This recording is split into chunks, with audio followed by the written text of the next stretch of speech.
Poster stop perundungan, stop bullying masih terus bertebaran di sosial media dan sekolah. Tapi apakah ada dampak yang nyata?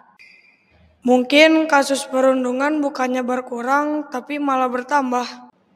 Terkadang kampanye yang sering kita lakukan tidak membuahkan hasil. Apakah kalian tahu bahwa perundungan sangat berdampak pada korbannya? Maka dari itu, hentikan perundungan sekarang. Assalamualaikum warahmatullahi wabarakatuh. Hai guys, welcome to our podcast The Exchange. Nama kelompok Inside Me terinspirasi dari sebuah film. Aku Shakwil sebagai leader atau Joy. Aku Kanaya sebagai bendahara atau Angel. Aku Kanaka sebagai sekretaris atau Sadness, dan satu anggota lagi bernama Naila sebagai tim desain atau Discuss. Aku Danis sebagai tim kreatif atau MV. Aku Dimas sebagai dokumentasi atau insight. Nantikan podcast dari kami ya. Bye.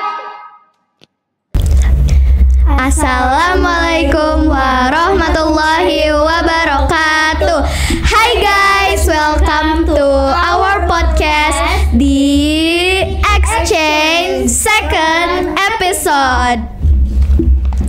Di episode kali ini, kita akan bertukar pikiran bersama seorang pelajar yang pernah mengalami kasus perundungan saat masih bersekolah. Jadi, Marwah ini seorang pelajar yang masih duduk di bangku sekolah dasar. Tanpa berlama-lama, mari kita sambut Marwah. Hai Marwah, gimana nih kabarnya? Halo semuanya, alhamdulillah baik. Di kesempatan kali ini aku akan menceritakan tentang kasus bullying aku di The Exchange. Oke deh Marwah, kamu kan tahu kalau podcast ini memang perundungan. Boleh nggak kamu ceritain dulu perundungan yang kamu alami? Gak apa-apa. Jadi awalnya aku tiba-tiba disindir dengan sekelompok cowok gitu di suatu saluran WhatsApp. Sebenarnya aku bingung, aku ada salah apa dengan mereka dan aku berusaha untuk bertanya baik-baik.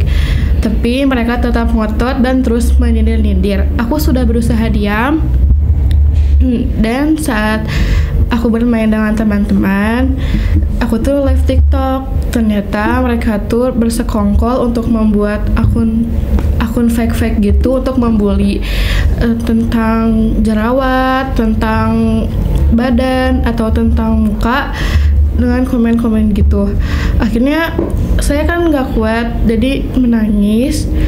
Dan orangnya bukan tipe yang cerita sama orang tua, teman-teman pun bingung, jadi kayak ini gimana, dan akhirnya nangis. Akhirnya teman-teman beraniin diri untuk ngomong ke orang tua. Orang tua kaget, langsung ngomong ke wali kelas, dan wali kelas ngomong kayak ke suatu kayak ngomong ke bapak untuk penyelesaian masalah, dan akhirnya tuh dipanggil ke ruangan capsek.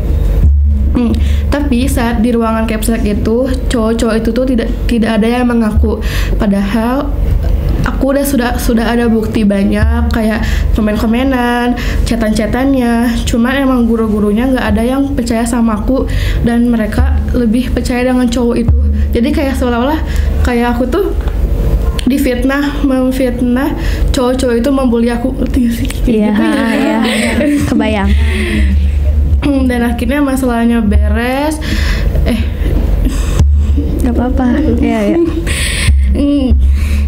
Kan mereka berbohong ya. Dari feeling awal tuh aku sudah kayak feeling ini mereka tuh membuat rencana gitu ya, jadi kayak selama bukan mereka. Tapi saat di ruangan itu tuh kayak aku nggak bisa ngomong apa-apa, jadi kayak ini gimana, teman aku pun yang di samping pun nggak tahu apa-apa tentang pembulian ini, jadi kayak ini gimana, aku nggak bisa. Jadi aku diam dan mengiyakan kalau aku tuh kayak memfitnah mereka. Dan gurunya tuh percaya, kan saat bulan puasa ya ini. Terus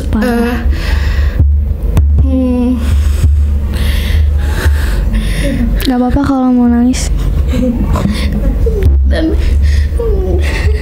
tadi di mana? cerita aja. Guru, Sok. kan mereka berbohong ya dan emang percaya gitu. Oke.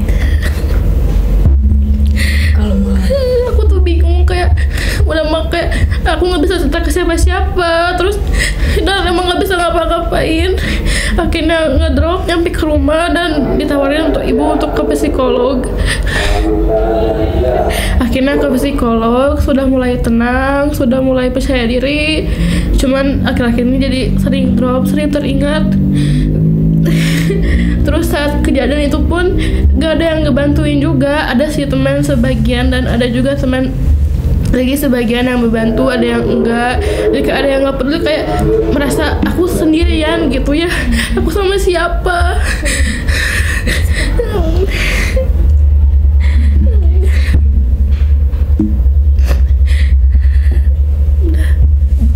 Oke.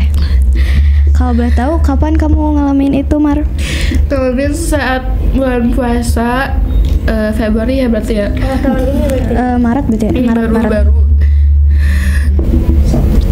Nah, Mar, terus gimana sih cara kamu buat keluar dari masa-masa pas kamu dirundung gitu jadi Marwah yang sekarang? Karena bantuan dari psikolog sih ya, karena banyak motivasi juga, jadi kayak lebih percaya diri ya gitu. Terus pas kamu ke sekolah tuh kamu dikasih obat penenang biar kamu lebih tenang atau hanya sharing sama psikolog kamu? Sharing saja sama psikolog. Terus apa sih dampak yang berpengaruh ke kamu? Berpengaruh kayak jadi kurang percaya diri, mental jadi down, terus apa-apa tuh jadi nggak semangat, jadi suka ngurung diri di kamar. Jadi trauma ya, Mbak? Dah. Oh gitu. Kalau gitu waktu itu siapa yang merundung kamu? Teman sebaya, kakak kelas atau adik kelas? Teman sebaya sih, teman dulu itu teman banget gitu ya. Cuman kayaknya ada salah mungkin, tapi harusnya mah dibicarain dengan baik-baik, tetapi mereka dengan bersekongkol untuk membuli gitu. Oh gitu, kamu punya dendam nggak ke orang yang merundung kamu pada saat itu? Kalau dendam sih nggak boleh ya, nggak boleh. Cuman kalau setiap sholat kayak ngomong, ya Allah mereka bikin aku sakit, tolong jangan bikin mereka tenang.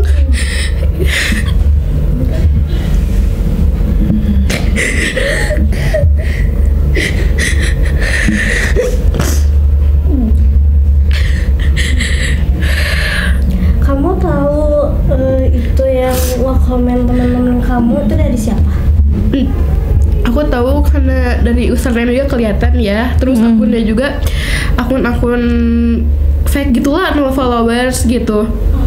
Nah, aku pun ngomong ke salah satu dari mereka gitu, dan ada yang ngecepuin karena katanya emang waktu saat di capsite itu, melakukan itu, mereka tuh berbohong, mereka tuh bikin kayak Skenario sendiri. iya, bikin skenario, terus emang akun-akun fake itu tuh emang dari mereka gitu. Saat tahu tuh kayak ngedrop langsung kayak astagfirullah, ini sakit banget gitu, kenapa bisa jahat banget.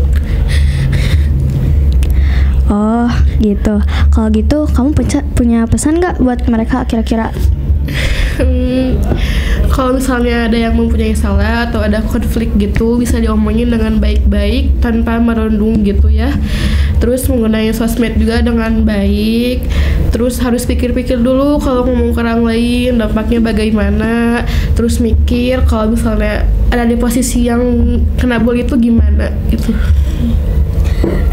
Isman, kenapa guru-guru nggak membela kamu gitu, malah membela si pelaku yang merundung kamu? Gak tahu bahasa kongkol, gak tahu emang gurunya malu kali ya punya murid kayak gitu. Iya, Jadi iya, kayak menutupi gitu. Jadi kayak bahkan saat ruangan itu aku nggak bisa ngomong gitu, nggak bisa ngejelasin. Kalau aku tuh masih punya banyak bukti, tapi aku hanya memberi sedikit doang bukti. Mbak, udah jelas banget buktinya, nggak ada yang percaya. Terus waktu kamu dibully itu kan nggak ada yang ini, nggak ada yang mau ngebantuin kamu. Terus kata kamu tadi kan ada yang bantuin kamu, itu siapa? Sahabat sahabat terdekat gitu atau teman-teman dekat sekelas. sih, ada yang ngebantuin, terus udah dibantuin, udah dicari satu-satu, tapi mereka tetap kekeh terus membuli, akhirnya kena di sosmed kan, langsung ke orang tua ke wali kelas, ya udah gitu.